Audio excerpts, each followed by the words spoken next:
Open wide for some soccer!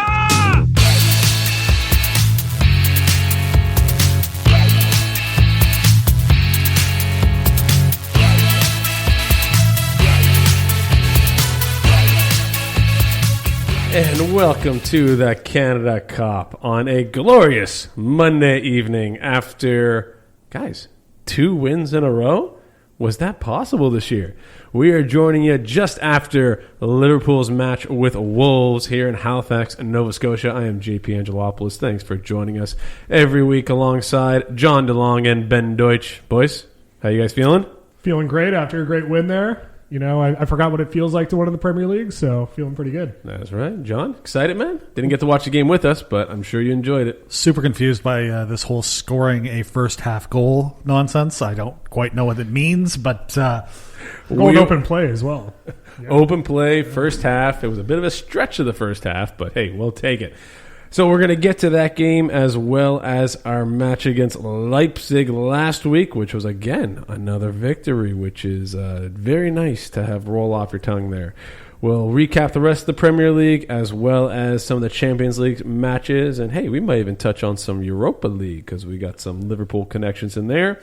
Got a few other hot topic discussion topics we will get to, as well as, we don't have a game to tee up because we got international break coming up. But we'll discuss a few things and see how the guys feel about the international break. But, guys, let's get right to it. The big elephant in the room, I guess, 2 wins in a row, and we're going to start with today's match against Wolves, a 1-0 victory. Hey, man, Jota scores against his old team. I don't want to say it was a dominant win by any means, but, I mean, Ben, you and I were watching the game together, and John, you couldn't join us. So what was your gut reaction there on the game? For me, this was... I wanted either this or I wanted just like a crazy 5-6 whichever way type of thing. Like that's what I wanted to start seeing from Liverpool. I want to see us either start grinding out victories like this 1-0 victory was, or like let's score 5 goals and hope that the other team doesn't score 6. Like it just one or the other. Like it's just I wanted to either see entertainment or a win, and hey, we got the win. So we did grind that win out for sure. Ben, we were going back and forth on picking on a few guys there, and John, you didn't get the full conversation, just half the message board on there. So overall impressions, Ben, what do you think? Yeah, it certainly wasn't a pretty win. I think even Klopp said in his post-game presser there it was a bit of a dirty 3 points. It was ugly. We got there in the end. There were definitely some highlights. I thought Thiago had a great game, despite the early yellow card. Classic. What does Alcantara mean in Spanish? Alcantara, I think, is Spanish for first half yellow card. So he's living up to his name. Him and Fabinho together. I mean, we'll talk about Leipzig a little bit later. But I thought the two of them in midfield were great. Kabak and Phillips had a great game. I thought Mane was a little lackluster. I think both Mane and Salah were pretty lackluster, in my opinion. So it was good to see Jota get that goal at the end of the first half. I think it was a case of like they both had them, both Mane and Salah, I should say, had themselves into good positions, and there was that header that from Mane that if it had just been on target, it would have been in the back of the net. Of course, there was the offside goal towards the end, which of course led to the pretty horrific Rui Patricio injury. I think both of them, if they were playing this game, let's say 3 games from now, they between them bury another 3 goals. Like I think it's just a matter of like let's get the machine running and like let's remember what it feels like to get 3 points in the Premier League, guys. Let's remember what that's like. Yeah, I mean it's hard to be upset because at the end of the day it's a win.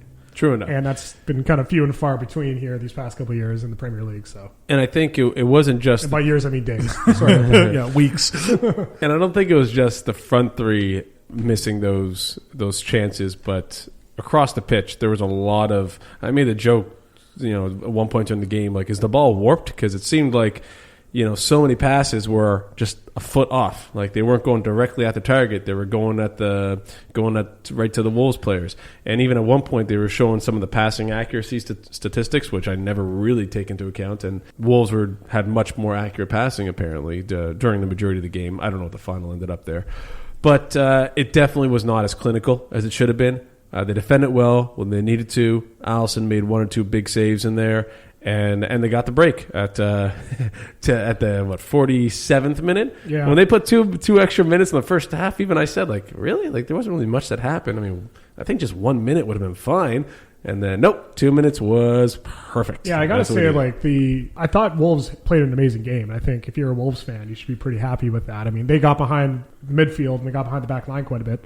I think where Liverpool really shown and what they've done something they haven't done in recent games. They were able to scrap away, defensive victories. Mm-hmm. Even when it went behind the line, I thought Kabak and Phillips were just really solid. And even Trent, which is very weird for Trent, but he actually was doing some defending, which is great to see. Yep. I mean, of all the back line, I mean, sorry to interrupt, John, but I got to say Robbo was probably the worst in my opinion. And I'm just coming right in here to say you're absolutely crazy, because between him and Phillips, they were completely pocketing Wolves' most likely goal-scoring threat, even though he hasn't contributed, but certainly the player that looked the most threatening for Wolves today in Traore. Okay. They were able to put Traore in their back pocket, John, by doubling up on him on the entire game. Are you aware that Traore hasn't scored in over a calendar year? Yes, I am, but So you're calling him the goal scoring threat? Yes, in that game, he was the one who looked most likely to put the ball in the back of the net. Ruben Neves was much more of a threat to me. I gotta hold off. Like, as much as I love Traore, he's just a beast and he's so hard to keep up with. It seems like a lot of flash, like all sizzle no steak kind of thing. Because I've watched him a handful of times now, and it always seems like a lot's happening, but it's never too much that's really threatening. Yeah, and how could a guy that giant just get beaten off the ball all the time? Now, that I wasn't positive. I think it's because his touch might have been off a couple times when Robbo beat him to it or got in and around him, because I think he's still a major threat and he's always there, but I just find that he just lacks that attacking third final touch there. What was happening time and time again, and I watched it and I counted like 4 times, particularly in the middle sort of third of the game. You had Robbo and Phillips just picking their moments to double team him, to get him off of the ball. That Robbo draws him in, and Phillips is able to kick the ball off of a more vice versa type of thing. It was really, really good defensive play, and he certainly has not scored in a long old time, but he was, to me, the player who looked most likely to have, he certainly until Fabio Silva came on, he was the player who had sort of the most positive looking possession in our final third. I think my issue with Robbo for this game, and fair enough, I see your point, was his passing. I thought his passing was just terrible. I thought he gave away the ball way more than what we're used to. Because I think the thing about Robbo is we've gotten used to during this year, when there's been so many bizarre things that have happened in the Liverpool squad. Robbo's been the one guy who's been fairly consistent in that he hasn't gotten injured, knock on wood, and he's always played well. So I think to see him not playing an amazing game in a full holistic kind of way is just a little weird to me, and so it stuck out. I guess I think I have to kind of go on John's side here. I'm not going to say Robbo played the best game or man of the match or best game he's ever played for Liverpool, but I didn't see a lot of bad plays, like a handful of passes missed, but I feel like everybody did. Yeah, I'd be really curious to know what the wind was like in Molineux. I know it's kind of like Klopp got made fun of a couple of years ago by saying it was a really windy day, but I'd be curious, genuinely, because it did seem that it seemed like one of those things where our players just could not get the ball to where they wanted it to be, and the wind shouldn't affect touches on the ground. Any long balls is where you're really going to feel it, but nonetheless, I mean, a win's a win. Overall, they played well, and I want to highlight Phillips and Kabak. We were talking about that briefly just before we started. Kabak has been doing well. I'm not complaining about him, but I don't see the highly touted young prospect that was going out there. But man, my boy Nat Phillips, I'm loving that lumberjack, man. He is strong in the air. He's winning the balls. He's doing what he needs to do. It's not always pretty, but he's getting it done. I predicted he was gonna score a goal for us in a 2-1 loss. But I'm going to keep predicting that goal, man, because I want to see him score a proper header in there. I was going to say, when did you predict that? Because I'm pretty sure that we could say that going almost back to every week. September. Pretty much every week there, because I love it, man. I think I love players who play to their strengths and stick with it. And I think Robbo's a great one for that. And we have a lot of players like that Klopp finds that they play a certain style and they stick with it and don't do anything you can't do. If you try to do stuff you can't do, you're going to make a fool of yourself. And I think he's a great example of sticking to your strengths. He is Ragnar Klavan in 2021 for Liverpool. He's not your marquee defender. Certainly, you've got if everybody's fit, all things are equal. You've got at least a couple of defenders that you're going to play ahead of him, but you put him on the pitch for Liverpool. You ask him to play, obviously a full 90 today, but like let's assume a future in which we've got Virgil van Dijk and Joe Gomez back. You ask him to play 30 minutes of the 90. He's not going to embarrass you. He's not necessarily going to do anything phenomenal, but he's not going to embarrass you, and it's going to just be solid center back play. So let's jump to the midfield, Ben. We had our lineup from Champions League with Gini, Thiago, and Fabinho, and I thought they played well. Maybe not as good as the Leipzig game. And then Naby and Milner came on. I think we were hoping for Naby maybe a little earlier just to see how he did. What were your thoughts on the midfield? Anybody standing out to you there outside of Thiago? Yeah, well, I mean, I think Fabinho was just continuing to do what he did against Leipzig as well, which was just exactly where we needed him. And, it sucks that this is, here we are now with 9 games now left to play in the Premier League, that we got Fabinho back comfortably, because I think we have a center back pairing that we can finally, for now rely on. But no, I thought Fabinho was a huge highlight. I thought Gini played well. Gini's been extremely reliable. It looks like Gini's Gini, man. He does it all. We got to cherish these moments because they look like they're fairly numbered now. But in the absence of Hendo, I think that midfield of Gini, Fabinho, and Thiago is exactly what I think we've been lacking for a long time. And then we got Jota up front as well. Like, I know we're talking about midfield here, but we get those guys back and firing, and this is what we got. We got two straight clean sheets, 2 straight wins. Like, it's a little more like it. And I kind of like Jota playing the center forward role, like stretching it long, because he's. I was always thinking we need the Firmino, we need the automatic playmaker in there. But to be honest, as long as we have somebody who can play make and still make those threats, I think that's even better. So I'm loving that trio right there, and I think Bobby's going to have a tough time fighting his way back in the lineup, or at least for a meaningful game match. John, what do you think, man? Do you think he's going to be in tight? Here's what I think, is that I think next year you're going to see more games where Bobby doesn't necessarily start every week. Let's stick with this season, because Salah might be gone next year, according to certain sources you were quoting earlier. I refuse to even acknowledge that as actually being something legitimate.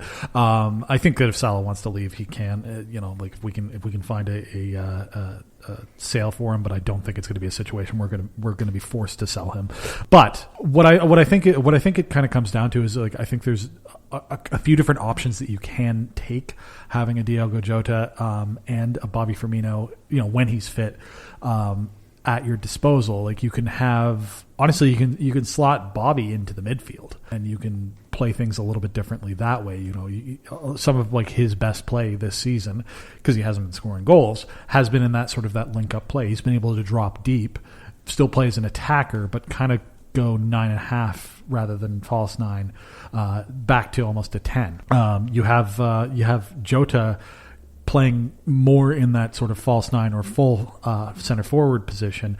You have Bobby playing slightly behind him. You sort of play almost a front 4. You've got a second option against some of the lower half teams, which we play more teams in this run-in that are lower down in the table than we do in our actual top 4 rivals. So it's worth saying, like, being able to use a different hold, so to speak, is really to our benefit at this point in time. Yeah, and I could definitely see it'd be nice to be able to change up a bit, like we're talking about. But if the guys get clicking in the 4-3-3 again, it'll be fantastic. So predictions for this game, Ben, you had a 1-1 draw, which got a little close there at times. John gave us a victory, 2-1 though. You went back on your negative Nelly style there. And I actually called a 2-1 loss because at that point I was losing faith that Liverpool could win any game. But that was before the Leipzig game, where they showed some life, which we're going to get to next. So no points to any of the members here. Leipzig, Champions League. We were up 2-0 with 2 away goals. And we go to the Puskas Arena for our home game, which we ironically got our away goals in. So God bless that rule. And again, not that the rule ended up mattering. It did not matter in the end, thankfully. And honestly, it was a nice win all around. The guys played well, and that was Fabinho's first game back in the defensive central midfield. And everybody, there were so many quotes from players, coaches, fans. Are all like, "Yes, come on, this is what it should have been all along." Hindsight's 2020.